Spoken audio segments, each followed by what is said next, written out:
I was just trying to get home. The fluorescent lights of the A still burned behind my eyes. My scrubs clung to my skin with sweat and exhaustion. 12 hours, 4 codes, 3 saved lives, and 1 mother who wouldn't stop crying after losing her.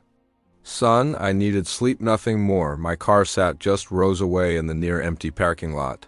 But before I could even press the unlock button on my key fob, red and blue lights flashed like a siren in my bloodstream. Hands where we can see 'em! The shout came sharp, slicing through the night like a scalpel. I froze, heartbeat skipping into overdrive. 2 officers, white, rigid armed, stormed toward me. What is this? I asked, my voice low, controlled. One of them stepped in tall. With a square jaw that looked carved from concrete, his badge glinted. Officer Riley. We got a call about a suspicious black male loitering near vehicles. You match the description. My fingers tightened around my badge. I'm not loitering. I work here, I'm a doctor. The second cop, younger, cockier Blake. I caught the name on his chest, sneered. Dr. Huh? In scrubs? That's convenient. You look like you're about to steal a Lexus, not save lives. My jaw clenched. My car is a Toyota, and I just finished a 12-hour shift in the trauma unit. I'm tired, not criminal. ID, Riley barked. I reached slowly, very slowly, for the lanyard around my neck. My hospital, I dangled from it like a truth they didn't. Want to read? Blake leaned in. Doesn't mean it's real. Call the charge nurse, I said, forcing myself to stay calm. Call Dr. Harrison, call anyone on the floor, they'll confirm. But they weren't listening. Turn around, hands behind. You're back? No, I breathed. Riley's hand dropped to his holster. Do it now. I could hear my pulse in my ears. I turned. The cold metal of the handcuffs clamped down like shame. Behind me, voices began to murmur. A nurse I recognized from pediatrics stood, frozen bag of takeout in hand. A resident I'd coached last week took out her phone. A security guard just watched. What is this? I asked, louder now. I saved a child's life 2 hours ago. Is this what you see? A threat. Not a healer? Neither of them answered. Blake shoved me toward the curb. Sit. I sat. The concrete pressed against me like a verdict. My hands throbbed in the cuffs. My heart ached harder. More people gathered, silent and staring. No one stepped. And I looked up, locking eyes with the security guard. He looked away. I swallowed the rising burn in my throat. I'm not invisible. I said to no one and everyone, I am Dr. Marcus Lane. I have blood on these scrubs, blood I tried to keep inside. Someone's body. Blake laughed dry. Save the speeches, Doc. You don't see a doctor, I said. You don't see a man coming off a brutal shift. You see a black man in the dark, and that's enough. Riley finally glanced at the ID. Again, we'll check it out, just a precaution. Precaution. I echoed the word, sharp and bitter. Funny how your precautions always look like punishment for people like me. More phones were out now. Someone whispered my name. One nurse had tears in her eyes. A resident I didn't know mouthed, I'm sorry. I breathed in through my nose, slow and deep. I wouldn't cry. Not for them. I looked up at the sky, at the same stars I used to count from my grandma's porch when I dreamed of becoming someone who mattered, a Dr. A-man people could trust. But tonight I was just a shadow in cuffs. And all they saw was a threat asterisk. The cuffs bit into my wrists. Cold and unrelenting, my scrub top clung to my back, soaked from 12 straight hours under fluorescent lights, now twisted in front of flashing red and blue. What the hell is going on here? Alicia's voice cut through the noise. I turned my head. Relief crashing over me. Alicia, tell them I work here. She rushed over, eyes wide with disbelief. He's our trauma surgeon. He just finished a shift. What are you doing? Officer Riley didn't even look at her. Step back, ma'am. We're handling a situation. No, you're not, she shot back. You're harassing a black doctor in his own parking lot. I saw Officer Blake smirk, like it amused him. Ma'am, your opinion isn't relevant to a police investigation. Opinion? Alicia's voice cracked with fury. This man saved a gunshot victim 3 hours ago. You really think he came out here to boost a car? I don't need you interfering, Riley snapped. We got a report. From who? She interrupted. Someone saw a black man near a Lexus and assumed criminal intent. Is that the report?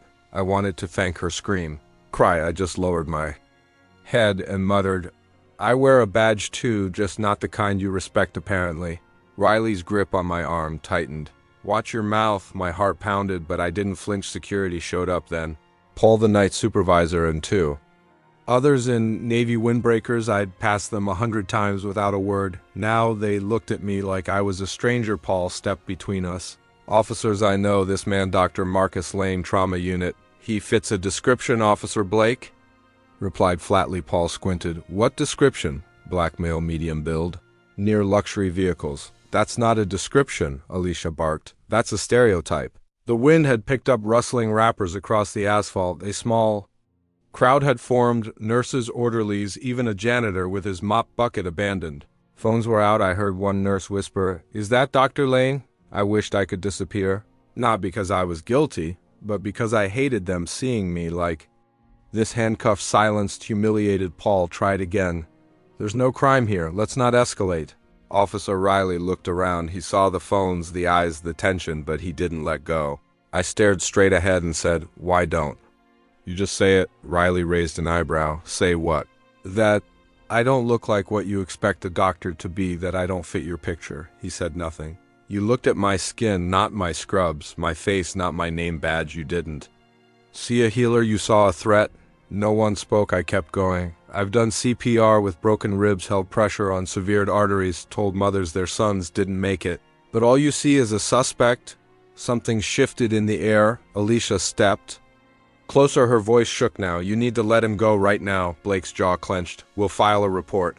Good, she said. Make sure you spell his name right. Dr. Marcus Lane, hero, not loiterer. I looked around, eyes locked with mine. Some people nodded, some looked away ashamed. But the cameras stayed steady, and so did I. Dr. Evelyn. Jane's heels clapped against the tile floor like gunshots slicing through the chaos. The crowd parted as she marched forward like she owned the air around us, which she did.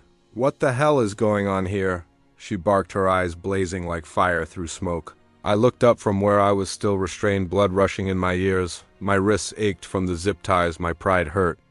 Worse, apparently, I said, my voice dry and sharp. Black men in scrubs are threatening now. Dr. Chun's eyes snapped to Officer Blake, then to Riley, then back to me. Her jaw locked. Let him go now. Riley hesitated. Ma'am, I said let him go. Her voice thundered down the hallway. Nurses froze. Patients peered from behind curtains. Even the damn vending machine stopped humming. Blake muttered, "We were just doing our job." No, I cut in, my voice barely above a whisper. You were doing what you've always done, decide who belongs and who doesn't. Riley's lip curled slightly, but he unclipped the zip ties. My wrists were free, but the sting lingered. Dr. Chun turned to them like a storm, narrowing in on its target. Give me your badge numbers. Blake opened his mouth again, probably to argue. I want your badge numbers, she repeated slowly, coldly. And I want you off my property. Blake glanced at Riley. Riley stared at the floor. Neither moved. You heard her, I said. My voice didn't shake this time. Or does your authority only work when you're cuffing black folks? The silence after that stretched thick and loud. Finally, they turned with stiff shoulders and no apology. The officers retreated. The crowd parted again. This time the air buzzed with something else. Anger, yes, but also relief. A soft cheer rippled through the hallway. Nothing loud, just enough to remind me I wasn't completely alone. You. Okay, Dr. Chun asked, touching my arm lightly. I nodded. Yeah, just another day in America.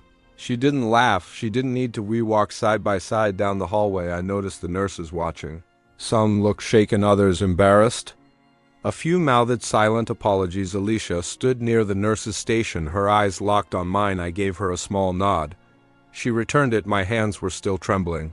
I'm filing a formal complaint, Dr. Chun said. Not just with the department. With the state board. This is outrageous. You think anything will change? I asked, forcing a bitter smile. I don't know, she admitted. But you being here, it matters. I wanted to believe her. God, I wanted to, but part of me felt the same old burn rising in my chest, rage mixed with exhaustion. I'd saved lives in that hallway. And yet one call from a scared patient or a racist whisper in the wrong ear, and suddenly I was the threat. Dr. Chun glanced over at me. You want to take the day? No, I said. Somebody's gonna code in OR3 and they'll need hands that know what they're doing. She stopped walking. I kept going. You're stronger than I thought, she said behind me. I didn't look back. I've had practice. Dr. Chun's office smelled like fresh coffee and tension, the kind of tension that wrapped itself around my ribs and squeezed. I sat across from her, my back rigid, my hands still shaking slightly from earlier. Her lips were tight, her eyes stormy. "File a complaint, Marcus," she said, her voice sharp but steady. "We'll back you. The hospital stands with you." I looked down at my palms. I could still feel the sting of their grip on my wrists, still hear the cuffs clicking shut like a sentence handed down in front of strangers. "And then what?" I asked, my voice quieter than I wanted it to be. "Another form, another meeting, another silence." Her brow furrowed, she leaned forward, elbows on the desk, eyes locked on mine. "You can't let this slide." "I'm tired, Evelyn." I rarely used her first name, but I needed to level the ground between us. "I'm tired of proving I belong. Tired of pretending my calm voice will save me." The door creaked open. Alicia stepped. In clipboard in one hand, her other arm hanging awkwardly by her side, she looked at me and her expression softened. Without saying a word, she walked over and placed her hand gently on my shoulder.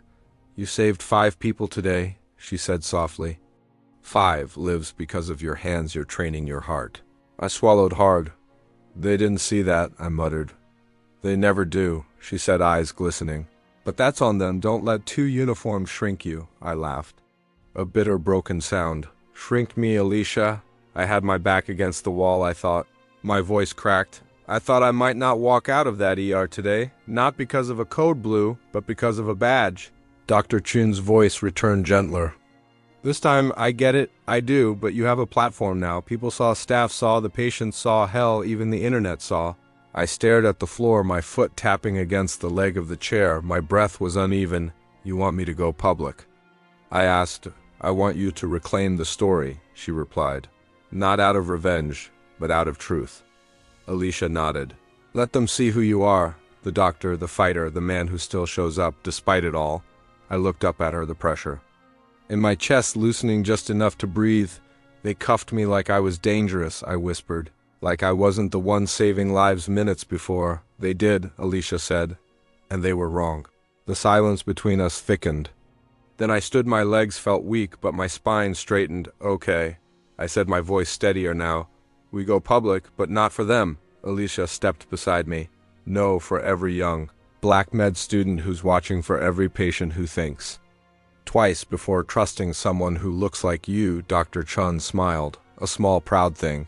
"I'll handle the media, you just speak your truth." I nodded, blinking back whatever tried to fall from my eyes. I shouldn't have to fight to exist and heal at the same time. I said quietly. Alicia's hand found mine. "But you do both, and you do them damn well." And for the first time that day, I believed her. Asterisk. The lights were hotter than I expected. I could feel the sweat gathering at my collar. Even though the room was cold, the camera blinked red. The reporter smiled like this was just another human interest piece. Before the weather report, she leaned forward. "Why speak out now?" "Dr. Jones?"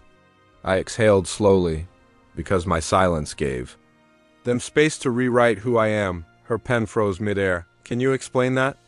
"They already tried to turn me into a threat in a white coat. Quiet was their weapon. Speaking is mine." There was a pause. I could tell she hadn't expected that I looked straight into the lens. Not her. I was stopped, questioned, and humiliated, not because I broke a rule, but because I didn't fit the picture they wanted. I wore a stethoscope, not handcuffs that confused them. She cleared her throat, flipping a page. "You've saved lives today, even but online." "People are saying," "I've seen the comments." My jaw clenched. "Some say I'm playing the victim, others say I'm making it about race. And are you?" I gave a short laugh. "No, race made itself part of my story long before I opened my mouth. I'm just done pretending it didn't." A silence filled the studio. The kind that feels like something shifted, maybe small, maybe huge. I didn't care anymore. The segment ended, the camera light went off. I stood. "You sure you're ready for what's coming?" The reporter asked quietly. "No," I admitted, "but I'm not hiding." Outside, my phone buzzed, nonstop notifications piled on top of each other, news tags, retweets, hashtags with my name. I tapped one post at DRMARCUSJO. He's just said, "What every black professional has wanted to scream, we see you." Another one, "Black, brilliant, brave. This is what a doctor looks like," but there were others too.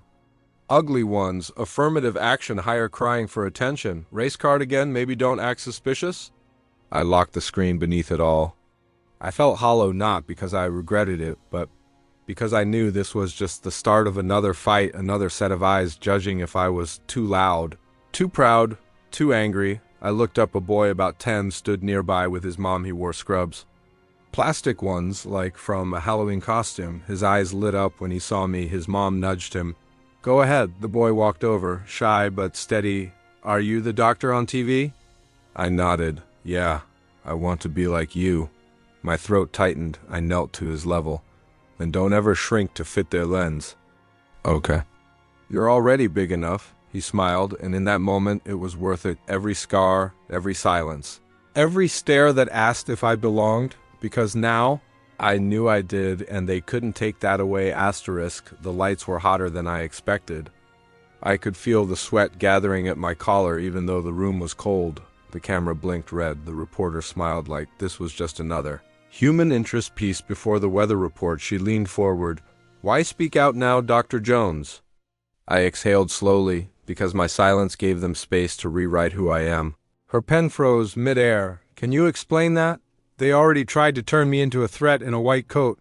Quiet was their weapon. Speaking is mine. There was a pause. I could tell she hadn't expected that. I looked straight into the lens, not her. I was stopped, questioned, and humiliated, not because I broke a rule, but because I didn't fit the picture they wanted. I wore a stethoscope, not handcuffs. That confused them. She cleared her throat, flipping a page. You've saved lives today, even, but online people are saying I've seen the comments. My jaw clenched. Some say I'm playing the victim, others say I'm making it about race. And are you? I gave a short laugh. No, race made itself part of my story long before I opened my mouth. I'm just done pretending it didn't. A silence filled the studio, the kind that feels like something shifted. Maybe small, maybe huge. I didn't care anymore. The segment ended. The camera light went off. I stood. You sure you're ready for what's coming? The reporter asked quietly. No, I admitted, but I'm not hiding. Outside, my phone buzzed nonstop. Notifications piled on top of each other. News tags, retweets, hashtags with my name. I tapped one post at DRMARCUSJONEs just said what every black professional has wanted to scream. We see you. Another one. Black, brilliant, brave. This is what a doctor looks like, but there were others, two ugly ones. Affirmative action hire crying for attention. Race card again, maybe don't act suspicious. I locked the screen beneath it all. I felt hollow not because I regretted it, but because I knew this was just the start of another fight. Another set of eyes judging if I was too loud, too proud, too angry. I looked up. A boy about 10 stood nearby with his mom. He wore scrubs, plastic ones like from a Halloween costume. His eyes lit up when he saw me. His mom nudged him. Go ahead. The boy walked over, shy but steady. Are you the doctor on TV? I nodded. Yeah, I want to be like you. My throat tightened. I knelt to his level. Then don't ever shrink to fit their lens. Okay, you're already big enough. He smiled, and in that moment it was worth it. Every scar, every silence, every stare that asked if I belonged, because now I knew I did, and they couldn't take that away. The auditorium lights felt too bright, too harsh. Every seat was filled. Nurses, doctors, janitors, security, all eyes on the front on me. On them, Dr. Chun stepped up to the mic, her face unreadable. Thank you all for coming. This meeting concerns not just an incident, but our integrity. I sat in the front row, hands folded, trying to steady the storm building inside me. My chest was tight. She continued, voice calm but steel-edged. A week ago, one of our own, Dr. Marcus Lane, was publicly humiliated by two officers who mistook his skin color for guilt. Whispers rippled through the room. Dr. Chun turned to the officers standing stiffly on stage. Officer Blake and Officer Riley, now without their usual armor of authority, their uniforms couldn't protect them from truth. You disrespected not just our doctor, she said, but the values we say we stand for: compassion, justice, human dignity. Riley's jaw clenched. Blake stared at the floor. I shifted in my seat, my palms were sweating. I didn't want this spectacle, but I needed this reckoning. Dr. Chun looked my way. Marcus, would you like to say something? I stood slowly, every muscle aching with memory. This isn't about me kneeling, I said, voice low but carrying. It's about you finally standing. I turned to the officers. You saw a black man in scrubs and still thought threat. You chose instinct over inquiry. Bias over facts. Blake opened his mouth. We thought, no, I cut in. You assumed you didn't see me. You saw something you feared, and that fear became power. The room went still. Even the SC hum seemed to fade. Riley looked at Dr. Chun. What exactly are we supposed to do? Kneel, she said plainly. Apologize not as a performance, but as acknowledgement. Riley hesitated, shifting his weight. This is humiliating. You humiliated him, she said. Now face what that feels like. I watched them kneel, awkward, stiff like the ground. Burn them, Riley's voice cracked. We're sorry, Dr. Lane, I didn't move. Don't apologize to me. They looked confused. Apologize to every person you never saw fully. Every patient you judged before asking, every mother you made feel unsafe, every child who watched their father be searched for matching a vague description. Blake looked down. His voice was barely a whisper. We didn't mean to. You didn't have to mean it. That's the point, I said. You had power. I had to live with the consequences. The silence that followed felt deeper than words, heavy, necessary. Dr. Chun nodded. We are not here to shame, we are here to correct. I scanned the room, faces tense, emotional, alert. Some nodded. A nurse wiped a tear. I don't want revenge. I said softer now. I want acknowledgement and change. Blake looked up. What does that look like? I met his eyes. It looks like listening, like not reaching for your weapon before your words, like training that doesn't teach fear, like choosing humanity every time. He nodded slowly. Riley's head dropped again. We'll do better. I exhaled, not because everything was fixed, but because something cracked open. Finally, Dr. Chun stepped forward. Let this moment mark something more than apology. Let it mark accountability. People stood quiet at first. Then the applause came, not loud, but real, respectful. As the officers rose and exited, I didn't feel triumphant. I felt seen, and sometimes being seen is the start of everything. The automatic doors slid open and a wave of sterile air hit my face. Same hospital, same halls, same scrubs clinging to me like a second skin, but today every pair of eyes turned toward me. Whispers followed as I passed, not the kind soaked in judgment, but something different. Maybe respect, maybe confusion, maybe both. Alicia caught up to me near the nurse's station. Her eyes sparkled with something between pride and disbelief. You changed something, she said softly. I looked at her. No pretense, just truth. No, I just refused to change for them. She smiled. A real one, this time. No tension behind it, no warning in her eyes. They're watching now, you know. I know, I said. Let 'em. We walked side by side for a moment, the buzz of beeping monitors and rolling gurneys filling the silence. Then I saw him, a young black intern with a name badge that hung crooked on his chest. His eyes widened. As he saw me and he straightened instantly, I stopped. He froze like he'd been caught stealing time. You okay? I asked. He swallowed. I saw your interview.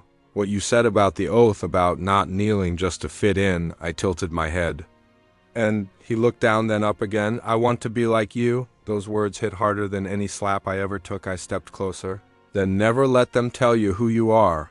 He nodded, still clutching the folder in his hands like it might fly away. I clapped his shoulder. And don't straighten up for anyone unless it's surgery prep.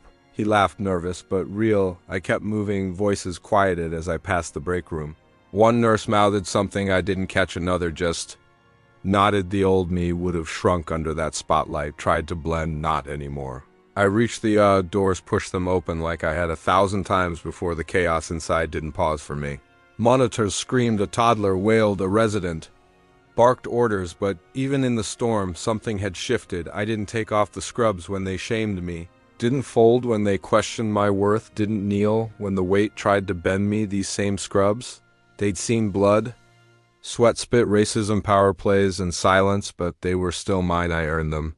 Alicia caught up again, watching me from the side. You gonna be okay? She asked. I didn't answer right away. I just looked around. All the same, yet nothing was the same. I already am? She smiled again, and I stepped in. Same scrubs, same strength. Only this time the whole damn world was watching.